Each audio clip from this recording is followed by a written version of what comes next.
Bom dia, doutor Tiago. Nos escuta? Tiago?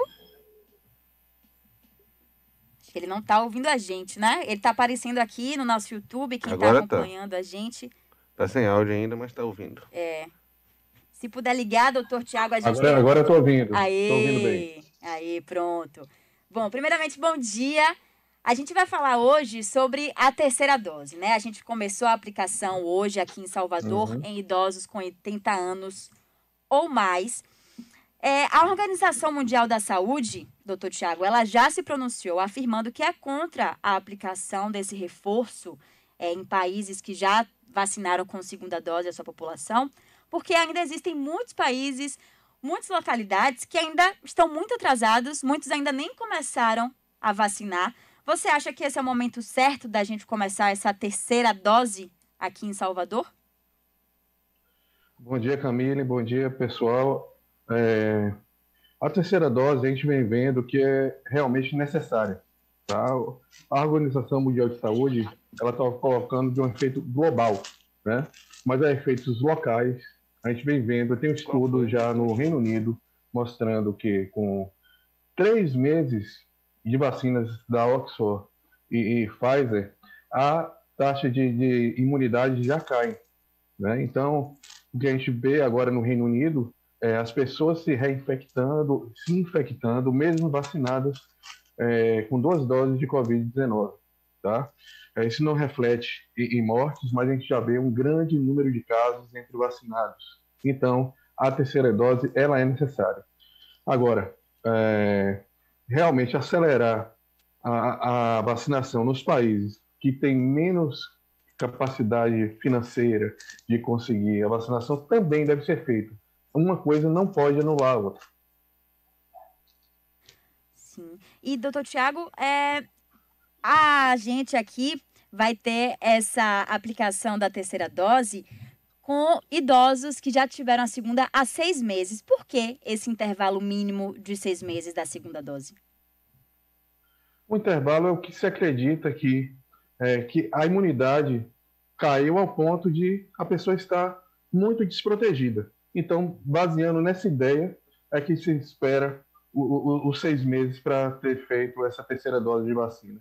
E também para maior controle populacional, visto que se for revacinar todos nesse momento, não vai ter vacina para revacinar essa população da terceira dose.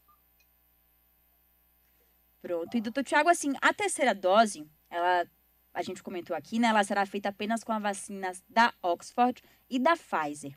Por que a Coronavac ela não está inclusa nessa lista de reforço? O que a gente entende hoje de vacina, né? A Coronavac ela é feita de vírus morto, tá? A vacina de vírus morto. Então, consequentemente, gera uma imunogenicidade, que é a capacidade de gerar imunidade, mais baixa que as outras. Então, um reforço com a dose da Oxford ou da AstraZeneca, que a gente sabe que vai fazer um reforço maior de imunidade, é preferencial para todos, mesmo quem usa Coronavac, mesmo quem usou Pfizer, mesmo quem usou Oxford, mesmo quem usou Janssen, tá? Então, isso vai gerar uma imunidade muito maior, uma proteção maior para essa população. Então, não tem realmente problema em fazer essa mudança de vacina, né, para tomar a terceira?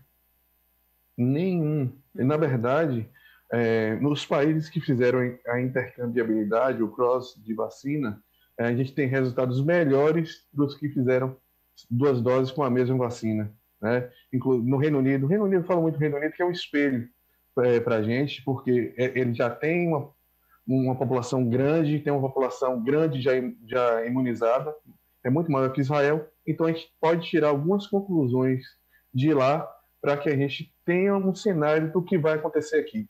Lá, eles estão um pouco à frente da vacinação e também estão na frente em relação à variante Delta, que já se instalou lá há 2, 3 meses atrás. Sim. Inclusive, é um tema importante, daqui a pouco a gente vai falar também da Delta. Mas em relação aos efeitos colaterais, com essa mudança de vacina, é mais comum a gente ter alguma reação? Não. Os efeitos colaterais permanecem os mesmos da original, né? Se você tomou a Oxford e tomar a Pfizer, você vai ter os efeitos colaterais da Pfizer. Tá? E não são grandes efeitos colaterais visto que o benefício de se tomar a vacina é extremamente maior de qualquer efeito colateral que ela pode acontecer. Tá? Então, uma febre, uma dor no corpo, um dor no local da aplicação, tá? São sintomas, são efeitos adversos que são mínimos em relação ao benefício que essa vacina vai trazer para a pessoa que vai tomar. Então, não há motivos para pensar nesse quesito para a gente tomar vacina. Maravilha. Não há motivo. Inclusive, tem algumas pessoas que, por exemplo, eu já ouvi falarem que tem medo da trombose que é provocada pela vacina. Só que a chance de você ter uma trombose tendo a Covid é muito maior do que como uma reação da vacina, né? Com certeza. Quando a pessoa tem Covid, a gente multiplica para 3 a 6 a 10 vezes até, dependendo da situação, a chance de ter uma trombose. A chance de ter trombose com a vacina da Oxford é 0,003. São 3 em 1 milhão de pessoas. Então, não justifica esse tipo de comportamento. Tá? A gente já sabe que as grávidas não podem tomar e elas têm as outras opções. Então, não justifica a gente não tomar vacina por conta de um efeito adverso que é extremamente raro. Né? Então, não faz sentido. Tá? A proteção, como eu sempre digo aqui, a proteção é sempre muito maior do que qualquer risco que a gente possa ter em relação a efeitos adversos das vacinas. Muito bem. E a gente também sabe que, dando essa prioridade para a imunização da terceira dose, a gente meio que acaba postergando a vacinação dos adolescentes. Queria que você falasse sobre essa medida, né, de priorizar os idosos ao invés de dar continuidade para aqueles de 12 a 16 anos. Camille, é uma coisa que não tem um certo. Tá? O ideal era poder vacinar todo mundo ao mesmo tempo. Tá? Porém, a priorização dos idosos acima de 80 anos visa, nesse momento, diminuir o número de mortes, tá? Visto que é a população que gera menos imunidade com as vacinas, que já tem um tempo de exposição à vacina em torno de 6 meses, né? Eles começaram a ser vacinados em janeiro, fevereiro. Então, a gente vê nessa população uma população de maior risco de hospitalização e maior risco de óbito. Então, esse seria o motivo da escolha de iniciar entre a população de 80 anos. Eu acho que, nesse sentido, é mais correto. Muito bem. E, doutor Tiago, falando agora dessa variante Delta, a gente teve a confirmação, né, na última semana que essa cepa está circulando em nosso estado e ela é a responsável pelo aumento de casos em outros estados brasileiros, como o Rio de Janeiro, por exemplo, né, que teve um surto no número de casos, de internações também. Em quanto tempo você acha que os números de casos começam a subir aqui em Salvador? Vamos lá, né? Vamos tomar de novo por base o Reino Unido, tá? Que tem uma população, inclusive, mais vacinada que a nossa, em torno de 60%, 65%, com 2 doses de vacinas, vacinas com imunogenicidade alta. Né? A gente demorou em torno de 2 a 3 meses até os casos aumentarem a ponto de chamar a atenção da rede de saúde local. Tá? Então, a gente também deve esperar aqui entre a gente em torno de 2 meses a 3 meses até a gente ter um domínio da variante Delta em relação às outras. Né? A gente tem ainda o domínio da variante P1, a variante amazônica. Porém, onde a variante Delta ela entra, ela se torna dominante, porque ela é muito mais transmissível que as outras. Tá? Então, a gente espera entre 2 a 3 meses a gente ter uma nova onda de Covid. E assim, a gente não tem porquê esperar que na Bahia seja diferente, por exemplo, de como está no Rio de Janeiro. Né? A gente está dentro do mesmo país, a gente está vendo que no Rio de Janeiro o número de casos estão aumentando, hospitalizações, principalmente entre idosos, está aumentando. Então, a gente tem que realmente seguir as nossas precauções para que a gente não tenha tanto sofrimento como a gente já viu há 2, 3 meses atrás, aqui a gente perdendo muitas e muitas vidas e o sistema de saúde completamente lotado. E diante desse cenário, então, assim, por essa previsão, né, fazendo esse paralelo com o Reino Unido, provavelmente nossos casos aumentem, então, lá para novembro. Com essa perspectiva, o que é que você acha do Réveillon A gente tem chance de ter alguma coisa ou vai fechar tudo novamente? Eu não gosto nem de ser pessimista, nem de ser otimista. Eu tento ser realista. Tá? Como é que está o Reino Unido agora? O Reino Unido agora, que 2, 3 meses depois da chegada da variante Delta e do domínio dela, a gente está vendo aumento de hospitalizações, a gente está vendo aumento do número de mortes, não tanto quanto era antes da vacinação, tá? A gente vê o sistema de saúde lá já está sendo saturado. Na sexta-feira, uma amiga minha que mora lá recebeu uma mensagem do SUS de lá, né, do sistema de saúde de lá, informando que não tem mais frasco para fazer exame de sangue. Então, no Reino Unido, hoje, só quem faz exame de sangue é exame de emergência. Então, a gente vê que as cirurgias vão ser postergadas e, consequentemente, a gente pode ter realmente aumento nas restrições das medidas que a gente já tem hoje. Tá? Então, o Reino Unido ele liberou tudo, certo? A gente tem uma situação um pouco diferente em relação a isso, porém a gente já vê um movimento do nosso presidente falando que em retirar máscara, que eu acho completamente fora de sentido. A gente vê as pessoas aglomeradas, ontem na Barra, por exemplo, foi um absurdo. A gente vê nos bairros periféricos também da cidade, os paredões.